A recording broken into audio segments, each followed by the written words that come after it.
5.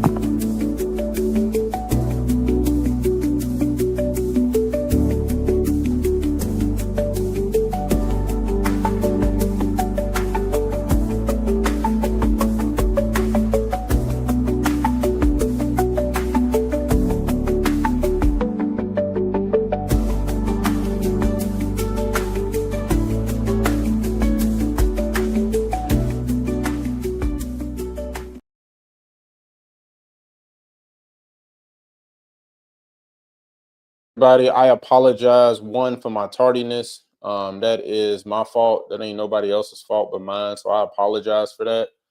Today we're gonna talk about the dismissive avoidant. Again, I apologize for my tardiness. Sorry about that. Um, and whatnot. And so again, like I said, we're gonna talk about the dismissive avoidant today. We're gonna talk about the attachment style of a dismissive avoidant, how it shows up in relationships. We're going to talk about the dynamic of the attachment style and different things like that. All right, so let's go ahead and let's get into it, man. Make sure y'all share this with somebody. If y'all would be so kind, share this with somebody. But we're going to talk about the attachment style of the dismissive avoidant. Like I said, that's what we own today. Talking about the attachment style of the dismissive avoidant. We are talking about the attachment style of the dismissive avoidant. If you have any questions, please put them in the chat. You can also just put them in the questions. You can just I'll just put them in the live and I'll answer them later. Of course, you know, we got our homework and whatnot that we need to have, and I need to give to y'all. But we're gonna get into that here later. So let's go ahead and let's get into it. Give me 1 second. Barry. All right, y'all. Y'all see that? We good? Y'all see that okay? All right. I need to zoom in a little bit. Probably. I probably do. I feel like I do. Okay. I think that's good. All right. So we are going to talk about the dismissive avoidant today. Of course, if you all have been rocking with us for the past few weeks, then of course you know what we've been talking about. We've been talking about attachment styles, and we've been talking about attachment styles from the standpoint of how they affect relationships, right? Romantic relationships, how they affect friendships, how they show up in friendships and relationships and different things like that. And so I just really wanted to add value, give you all some game, and different things like that, and just how it, like I said, how it shows up and what it looks like. All right. So when we talk about a dismissive avoidant, what we're talking about is a person that they don't like closeness, right? They don't like closeness. They're not into vulnerability, very independent. They thrive on their independency and different things like that. And so, like I said, when it comes to a dismissive avoidant, these are some of the things that you can, of course, take a look at, and we'll show you how they show up. All right. So a dismissive avoidant attachment is a relationship style characterized by a high evaluation of independence, self-sufficiency, and emotional distance. Okay. So again, it is independence, self-sufficiency, and emotional distance. So when we think about a dismissive avoidant, they avoid emotional closeness. That's not their thing. Like, they not trying to be emotionally close to you, right? Like when you require more emotional depth from them, what happens is they pull away, because what their body internally is saying to them, hey, listen, we need to pull away to feel safe. Now, granted, let me say this. When you're dealing with the DA and you're dealing with the dismissive avoidant, it's tough because it messes with you psychologically, it messes with you emotionally. For some people, it messes with them physically and different things like that, right? So when we look at a dismissive avoidant, their core beliefs, right? Their core beliefs, they say dismissive avoidant individuals learned early that relying on others wasn't safe or reliable. They believe strength means independence and that needing support leads to disappointment. Self-sufficiency feels like survival and not a choice. So when we talk about a dismissive avoidant and different things like that, they feel, yo, I'm safe when I don't need anyone, right? Because of why is that, right? They feel safe because there was a moment in their life, there were moments, there wasn't just one specifically, but there were moments in their life where they were vulnerable and they didn't get the support that they need. They were actually disappointed. So what that does is that makes them build a wall around any type of emotional intimacy, right? Like their guardian, their parents, whoever it was that took care of them, they didn't show up for them. Does that make sense? So again, their core beliefs, right? I'm safer when I don't need anyone. And so they avoid emotional closeness. What does that look like, right? Like I can remember I dated a dismissive avoidant, right? And dating a dismissive avoidant, like it made me question my worth. It made me question my self-worth. It made me question my value. Like I remember her telling me like, yo, Lo, like everything is great, right? Like communicatively, physically, financially, spiritually, like all of those things are great. But the only challenge that we have and the only hiccup that we have is the emotional intimacy. She couldn't show up emotionally. So she ran. When I asked more of her emotionally and to give me reassurance, she couldn't do it. She didn't know how. Or she just didn't want to, right? So understanding that, right? But here's how it shows up. Watch this. Watch this. This part is good. Watch this. Excuse me. It shows up. They appear independent, calm, and low maintenance, but they struggle with emotional closeness. When relationships deepen, they often pull back, shut down, or disengage. They avoid vulnerability and may minimize emotional needs, both theirs and others. This is 100% true. Like I'm telling you all these things from my experiences.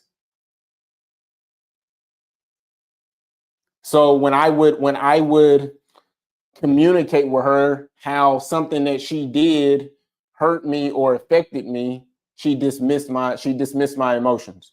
She wasn't trying to hear it.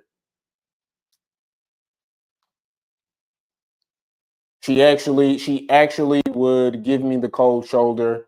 She actually would, you know, she discarded me. Like when we would have some type of like tension, she would discard me. She wasn't really trying to talk to me. But again, what I learned of dismissive avoidance, right? Like they love doing long distance relationships, right? When you're dealing with an avoidant, they love to do long distance relationships. And the reason why they like to do long distance relationships is because one, you can't control what I do. Because again, a dismissive avoidant, they love independence. So you can't control what I do, right? You don't have to show up for them, right? In a way that makes them feel threatened because they need self-sufficiency, right? But then also what happens is like emotional self-sufficiency feels like survival for them.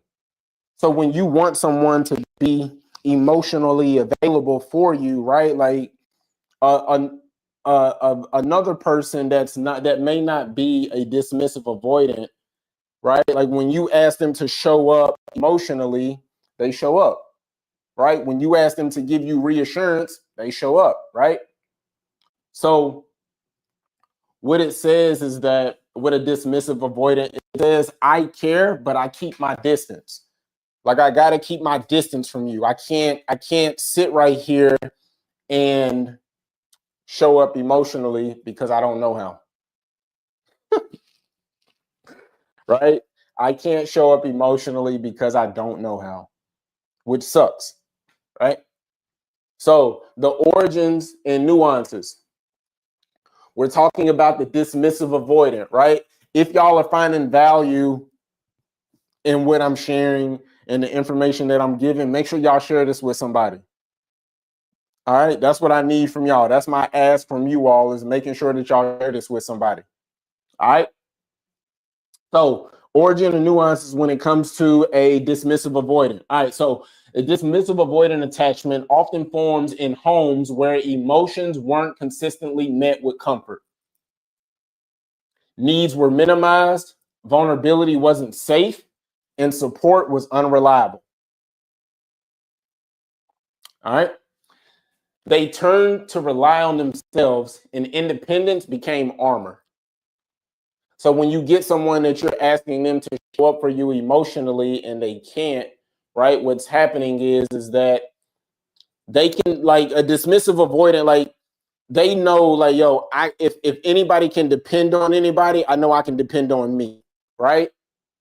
Because when they needed someone to show up for them, that person didn't do it. So whatever emotion or feeling that brought on that, whenever they got disappointed, whatever that emotion and that feeling that was brought on, they didn't like it. And they were like, yo, I never want to feel that again. Now, let me say this.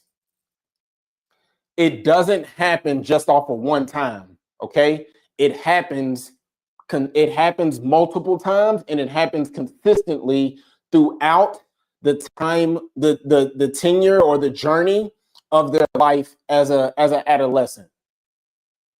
Does that make sense? All right. Also, what it says is when you're dealing with a dismissive avoidant, we're talking about the origins and the nuances. No one was consistently there, so I learned to be there for myself. Man, this is good. Lo, this is so good. Okay. Avoidants don't fear love. They fear what love could cost them. Ooh, that's a bar. I'm gonna let that marinate and sizzle in y'all spirit for a second. Avoidants don't fear love. They fear what love costs them.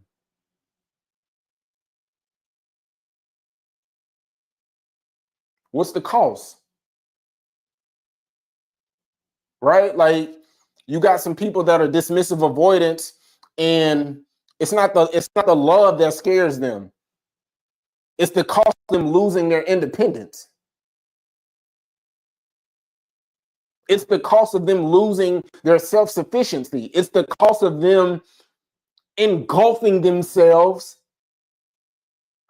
into that person. And they're scared.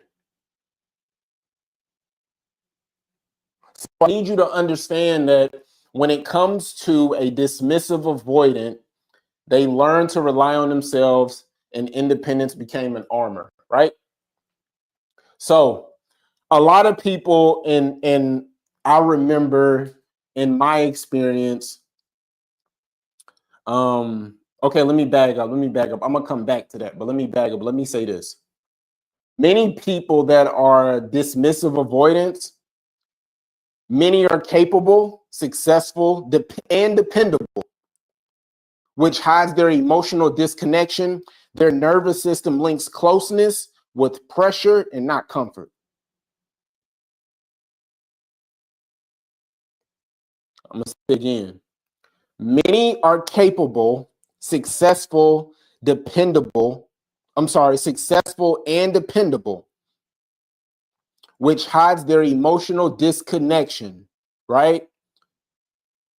So they're hiding their success, right? Their success is at the forefront.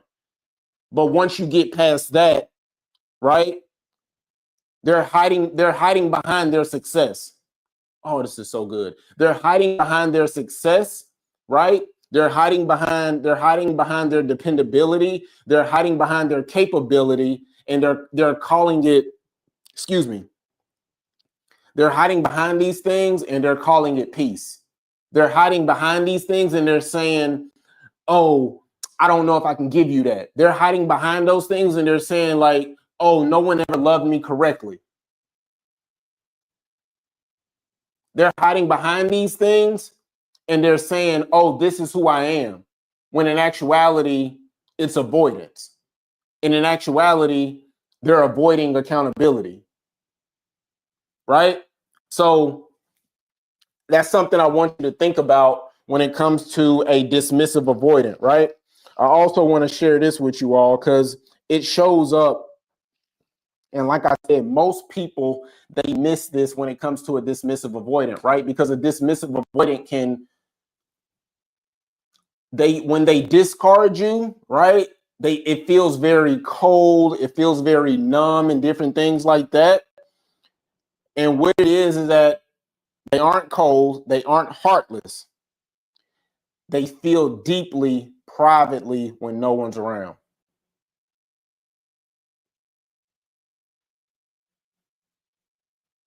I'm gonna say it one more time. When you have a dismissive avoidant that discards you, right? It comes off as if they're cold, they're heartless, they don't care. They never cared about me and all of those different things, right? Talking about any type of emotions, it doesn't feel safe to them. So understanding that they aren't cold and they aren't heartless, but they feel deeply privately when no one's around, because again, who can they depend on? They know that they can depend on themselves. And so when you're dealing with a dismissive avoidant and you ask for more intimacy, or intimacy grows, they pull back, right? Again, we're talking about a dismissive avoidant in the attachment style, right? And so again, when you're talking about intimacy, right? Into me, you see, right? It doesn't feel safe to them. So healing isn't about losing independence. It's about learning that connection doesn't mean losing yourself. Oh man, this is good. This is so good. All right. So that is what we got for the dismissive avoidant, the core beliefs, how it shows up, the origins and the nuances. All right. Now let me go ahead and take this off, and then I want to go into the 4 categories and let's get into it. Y'all see that? Y'all see that okay? Yes, or maybe so.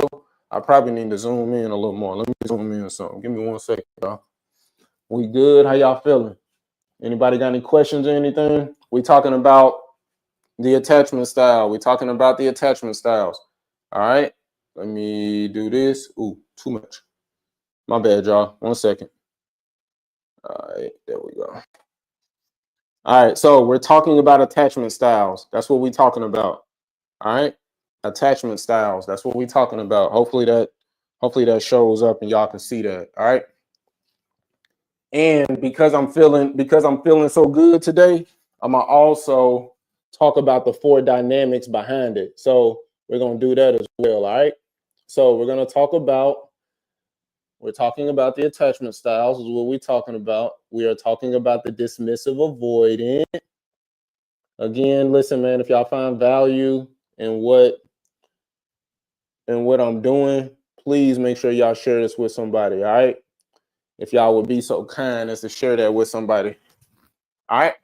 So we're going to talk about now. What we're going to do is we're going to talk about the patterns. We're going to talk about the red flags, right? The behavior that harms others, the survival signals, and then some tools that I want to give you all when we're talking about dismissive avoidant attachment. All right. So We're talking about the dismissive avoidant attachment. So here's how it shows up when it comes to patterns, right? So when it comes to patterns, there are some things that you probably have noticed, or there are some things that you will see, or there are some things that you will notice in the future, okay? So some patterns for a dismissive avoidant: emotional self-sufficiency to the point of isolation. A lot of dismissive avoidance, they don't have a lot of friends. I know you probably like, bro, that's crazy. I know some people like that. I'm sure you do. Right? You probably like, yo, that's wild. Okay. Discomfort with vulnerability and dependency. They can't depend on nobody. Like that's how they feel. Yo, I can't depend on nobody. But then they also feel like, yo, I can't be vulnerable with nobody either. Okay. Pulling back when relationships deepen. So it makes sense, right? When I think about when I think about my dismissive avoidant, it makes all the sense in the world on why you only had 2 relationships. It makes sense on why you do long distance, right? Like all of those things make sense because that person was a dismissive avoidant. So she couldn't show up emotionally. And so understanding that, right? And understanding the complexity behind it and different things like that, it's like, oh, yo, I should have never put myself in that position. Right? So with a dismissive avoidant, they learn to survive not by needing anyone now. I learned to survive by not needing anyone now. I'm learning how to let myself be known. Right? The question that I have, it says, in what ways do I minimize my needs or emotions to stay independent in relationships? Okay. Now remember, you all will get these questions tomorrow on when I post them tomorrow evening. I will post the questions, the journal prompts for you. And if you're a dismissive avoidant, I would recommend that you use those questions, write them in a journal, especially if you are going to therapy. I would talk to my therapist about it and different things like that. All right. So again, the patterns are, and these are there's other patterns as well, which I could have went in way deeper, but I didn't want to do that tonight. Emotional self-sufficiency to the point of isolation, discomfort with vulnerability and dependency, pulling back when relationships deepen. So when I asked for emotional intimacy past the level that my dismissive avoidant was willing to give, she pulled back. Jesus, this is good. Red flags: behaviors that harm others, stonewalling or silent withdrawal, avoiding repair after conflict. Let me say this one to y'all. Now listen, don't tell nobody this, okay? Okay? Y'all hear me? Listen, don't tell nobody this. I'm talking to you. Don't tell nobody this. A pattern and a behavior that harms others when you're dealing with a dismissive avoidant is that they refuse accountability. Okay, my bad, y'all. I ain't mean to tell y'all that secret. Okay. Dismissing partners' feelings, right? So they refuse accountability, right? There's a saying that goes, accountability feels like an attack until you're ready to learn the lesson. That boy in his bag. Dismissing partners' feelings, right? They don't want to, they not trying to take accountability for the part that they played in the equation. They not trying to hear none of that.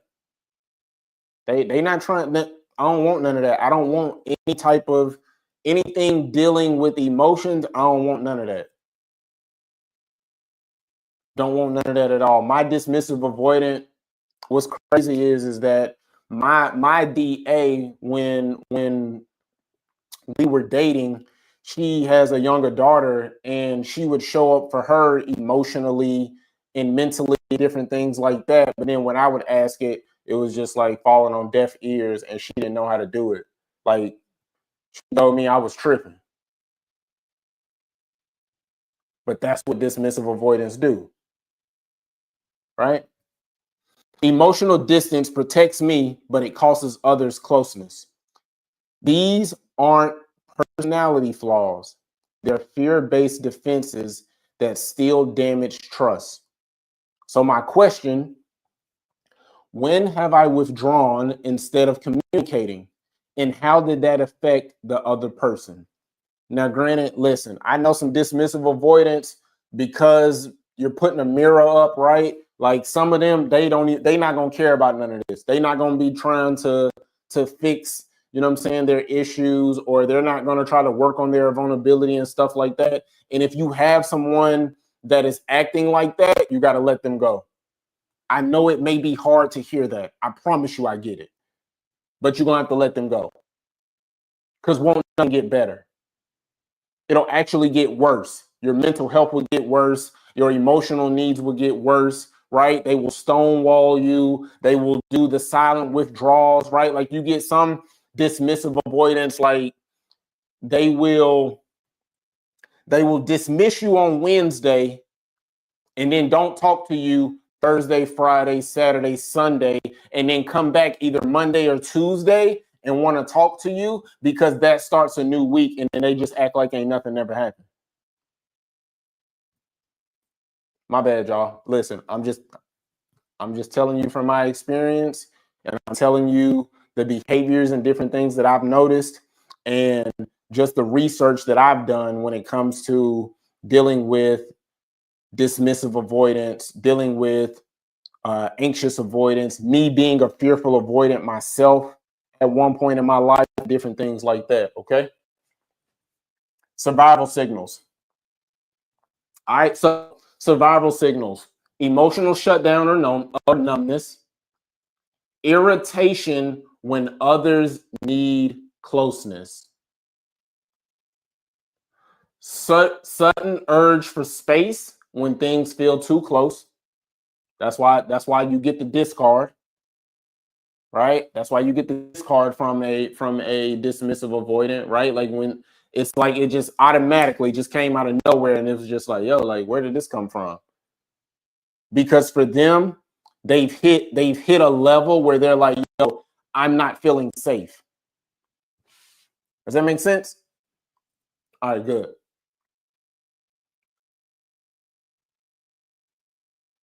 Contextualizing emotions instead of feeling them, right?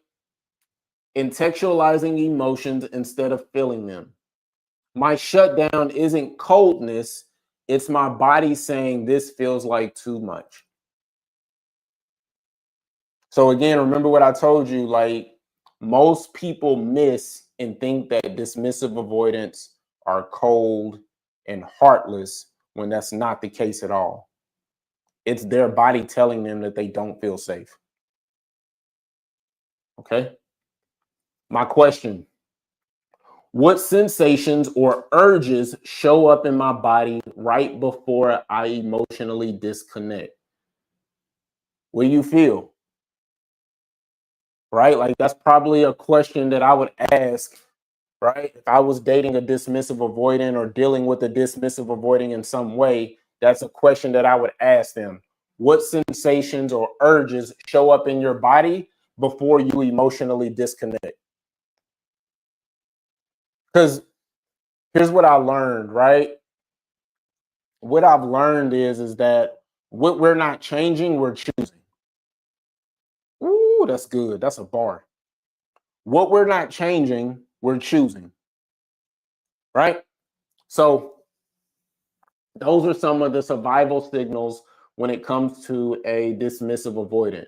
All right, now some tools, right? So some tools that you can use when it comes to a dismissive avoidant is repair practice, right?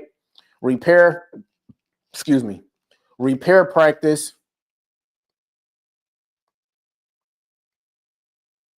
Excuse me, my bad. I'm sorry, my bad. 1 second.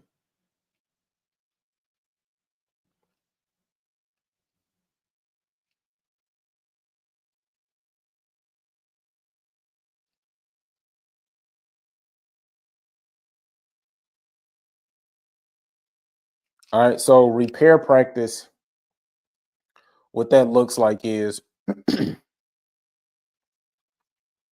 giving them space, right? Don't chase them. Do not chase them. Do not chase them. When a dismissive avoidant pulls away, don't chase them, because what's going to happen is that the more that you chase them, the more of a wall that they're going to put up, and the harder they're going to make it for them to come back or for you to be in their life. Okay? Repair practice looks like this when it comes to a dismissive avoidant, right? So repair practice looks like this. I feel upset and I want to talk about it. Are you willing to hear me out? So you want to give them an opportunity, or you want, better yet, you want to give them a space to where it's okay to be vulnerable. You got to give them a space. Now, granted, there's a part that they have to play as well. So don't think that you can just show up, y'all have a conversation. One, they have to be open. They got to be open to wanting to be vulnerable and to make the change. Because again, like I said, like when they pull away, they're pulling away because their body is telling them, yo, this doesn't feel safe, because of what they experienced when they were a kid. Okay. Also, what I would also say for repair practice is doing like a check-in, whether if it's 10 minutes, whether if it's 15 minutes, like setting, having a scheduled time, right? And like a hard stop at 10 minutes or 15 minutes, because if you do too much too fast, they're gonna stonewall you, right? They're gonna do the silent withdrawal, they're gonna pull away and different things like that. Okay. So that's what that looks like when we're talking about repair practice, right? So it doesn't have to be those very critical conversations. Like, it doesn't have to be that. Like, give them the space to be vulnerable. How do you do that? Say, yo, listen, I'm going to give you 10 minutes to be vulnerable, to say whatever. I'm not going to take it personal. You're not in trouble. Like, different things like that, right? Like, yo, this is a safe space, right? Like, if you want to build intimacy, then you got to create a space you have to create a space where intimacy can be built. All right. So the next thing is relational skills, right? Relational skills for a dismissive avoidant. And then also emotional awareness, right? Like that one there is big. Excuse me, I need to get some water. The relational skills, I'm gonna tell y'all what that is. Give me 1 second. So relational skills for a dismissive avoidant, what that looks like is that man, this is wild. All right, so relational skills are having those moments. It goes back to the repair practice, because these 3 tools actually all fall under the same umbrella. But relational skills is a tool for them to use, right? Like having a moment to talk about the relationship, as well as giving them a moment to really talk about those things. But like I said, you just want to put it on. You want to put it on a. You want to do put it on a time constraint, whether it's 10 minutes, 15 minutes, whatever the case may be. Emotional awareness. Emotional awareness is also a big one. That's another tool. Like, you'll get a dismissive avoidant. Remember, I told you, like, a dismissive avoidant, they don't fear love. They fear what love could cost them, right? So when it comes to emotional awareness, right? Like, they have to learn how to stay present in discomfort, because that's how you build real intimacy. Does that make sense? Y'all with me? Does that make sense? Learning to stay present in discomfort is how you build real intimacy. All right. The question is, what is one small way I can practice emotional openness this week without overwhelming myself? So if you really want to make the change, right? What's one small way? What is one small way you can show up? Or what is one small way that you can practice emotional openness with your spouse, with your friends, with even yourself, right? Or even your parents. If you know what I'm saying, if you really just trying to be that big and bad or whatever, then what's one small way I can practice emotional openness this week without overwhelming myself? You will get all of these questions. I'm going to make sure I share them tomorrow and put them in the chat. And then that's how we're going to do that. But my last thing I want to give, and then if there's questions or anything, you all are more than welcome to ask. You can ask them now if you like, and I'll make sure to respond to them. Or if you want to put them in the live later, you can. Or if you just want to DM me, you can do that too. Either or, it don't matter. Whatever works for you. Okay. So a dismissive avoidant, there's four dynamics. There's four stages of a dismissive avoidance dynamic, and how they show up, right? I can take this down. Y'all don't need this. Y'all need this? No? Okay, cool. All right, I can take this down because I want to make sure that y'all can see me. All right, so a dismissive avoidant, there's four dynamics, right? There's four stages of a dismissive avoidance dynamic, that we call the cycle of doom. Okay. So the pursuit, which is, some people call it the honeymoon phase, right? The pursuit. So they show up with intensity, right? They start out with high intensity. So what they do is that when I say they show up with high intensity, they will mirror what their partner is doing, right? So being fully invested, the emotional depth, like starting out, right? They do this push and pull thing, all avoidance. They do it. They do this push and pull thing, and so they will show up. You'll think like, yo, God, that you will literally think like, yo, God, you've answered my prayers. Like, yo, I got somebody now, and it is amazing, and this person is the one for me. That's because they in the honeymoon phase, right? It's the pursuit, right? So the intensity behind it, like I said, it starts with high intensity. They're often mirroring the partner's emotional depth and appearing to be fully invested. They not really fully invested. They appearing to be fully invested. Okay. Validation. They express what the partner needs to hear, creating a sense of rapid and destined connection. So they create a sense of rapid and destined connection. Idolization. Dismissive avoidance often operate under an internal fantasy of a perfect, easy relationship, which fuels this initial stage. Part two, the change. Here we go. So this is where the distancing and the disactivation starts to happen. So they create distance, right? So as emotional intimacy develops, the DA feels smothered and begins to pull away. So the moment that I started asking my avoidant or my dismissive avoidant for more emotional intimacy, that was the start of her pulling away. All right. Deactivation strategies. They start focusing on the partner's flaws, amplifying their need for independence, and becoming preoccupied or remote. Like when I say they start to become preoccupied or remote, I'm saying I'll give you an example. It'll look like this, right?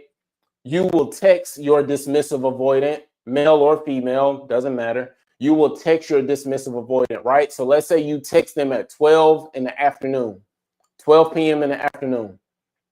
Well, you know what's going to happen because they're doing this deactivation or they're doing this silent withdrawal. You ain't going to hear from them till like 8 or 9 o'clock. Like they're creating distance. I had to learn this. Like I'm telling y'all from experience, I had to learn this. And instead of communicating, instead of saying, yo, listen, like emotionally, this is becoming too much for me. They just start to pull away, right? Then they also start doing distancing tactics, right? So what that looks like is that the text starts to become more dry, communication slows down, and then they may ask for some breathing room. Yo, this is wild. I'm telling you, right? Number 3, the retreat, the shutdown, emotional detachment, right? The dismissive avoidant shuts down, acting cold and indifferent to protect themselves. Self-protection. They convince themselves that they are better off alone and that the relationship is too high pressure. Internal focus.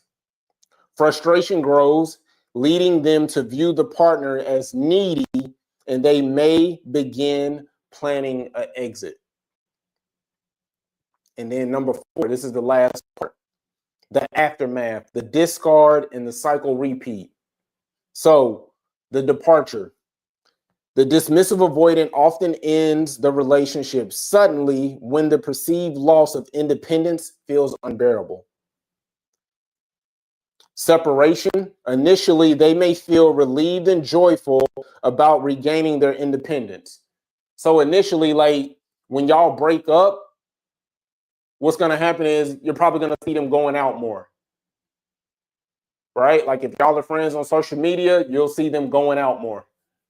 And then if you get a dismissive avoidant that's like sneaky, then they're not going to be posting it on social media, but they will be going out more. I promise you. Because they want to feel, the thing about a dismissive avoidant is that they want to feel something.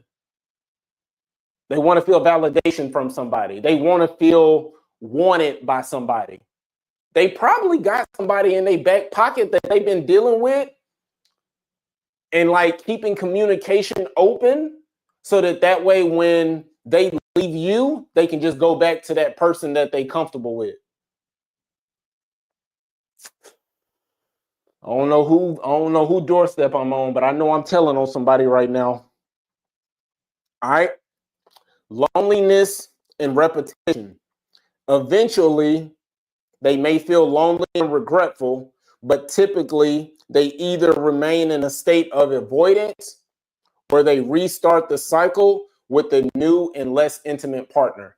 So when you get a dismissive avoidant, right, and they do this, understand that you may feel like, yo, like they left me and man, they're gonna get with somebody else and they're gonna be better. No, they're not. They are not gonna be better. They're actually just gonna repeat the cycle with that new person. I mean, that's really it. So in actuality, you dodged the bullet. So that's what a dismissive avoidant looks like. And again, let me talk about this real quick, talk about the origins, the core beliefs and how it shows up and whatnot. I want to show y'all that real quick. So again, all right, there we go. So again, this is how it shows up with the core beliefs as well as with a dismissive avoidant. Like I said, this is how it shows up with the core beliefs, the origins and nuances. Let me zoom in a little bit for y'all so y'all can see that. I hope y'all can see that, man. Got my people over here on TikTok rocking with the kid, man. I appreciate y'all being here with me. Man, thank you so much for this, man, for real. All right, so let's finish up and let's close it out, man. We literally got 7 minutes. All right. So dismissive avoidance, remember their core beliefs, right? So they avoid emotional closeness. Their core beliefs, I'm safer when I don't need anyone. Dismissive avoidance, a dismissive avoidant individual learned early that relying on others wasn't safe or reliable. They believe strength means independence and that needing support leads to disappointment. Emotional sufficiency feels like survival, not a choice. Okay. How it shows up. I care, but I got to keep my distance, right? They appear independent, calm, and low maintenance, but struggle with emotional closeness. When relationships deepen, they often pull back, shut down, and disengage. They avoid vulnerability and may minimize emotional needs, both theirs and others. All right. And then the origins and nuances. No one was consistently there, so I learned to be there for myself. A dismissive avoidance attachment often forms in homes where emotions weren't consistently met with comfort, needs were minimized, vulnerability wasn't safe, and support was unreliable. They learned to rely on themselves, and independence became an armor. And again, avoidance don't fear love, they fear what love costs them. So again, man, listen, bro, I appreciate y'all being here with your boy, man. Next week, we will do the secure attachment. We're going to have fun with that one. I will also put the questions, I will share the questions and post them on our social media channels tomorrow at 7 p.m. Central Standard Time. So be out on the lookout for that. Trying to think what else. Man, that's all I got right now. I don't think I have anything else, man. I really hope that y'all are enjoying the information that I'm sharing. I hope that you all are enjoying the time that we're spending with each other. I'm so grateful for the people that show up, that show love, that send me DMs, that send me text messages and all of those different things. I really appreciate it. And so, yeah, man, I hope y'all enjoy it. And I will see y'all next week at 7 p.m. Make sure y'all share this with somebody. I love y'all. I hope y'all are being safe. I hope y'all are enjoying yourselves out there. And in closing, like I always say, why be normal when you can be extraordinary? I'll see y'all next week. Love y'all.